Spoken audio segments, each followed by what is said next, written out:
അനാദ്യന്തവചനമായ ദൈവത്തിന്റെ മാതാവായ പരിശുദ്ധ കന്യകമർത്തമറിയം മാതാവേ,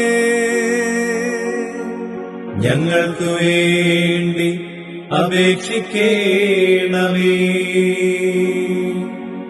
പാപികളും ദരിദ്രരുമായ ഞങ്ങളെ രക്ഷിക്കുവാൻ മനുഷ്യനായി തീർന്ന ദൈവത്തിന്റെ മാതാവായ പരിശുദ്ധ കന്യകമർത്തമറിയം മാതാവേ,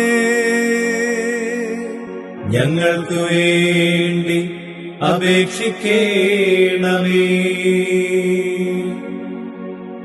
പാപത്താൽ ജീർണിച്ച മനുഷ്യനെ വഞ്ചകനായ ശത്രുവിന്റെ ബന്ധനത്തിൽ നിന്ന് അഴിച്ചുവിടുവാൻ ഇറങ്ങി വന്ന ദൈവത്തിന്റെ മാതാവായ പരിശുദ്ധ കന്യകമർത്തമറിയം മാതാവേ, ഞങ്ങൾക്കു വേണ്ടി അപേക്ഷിക്കേണമേ.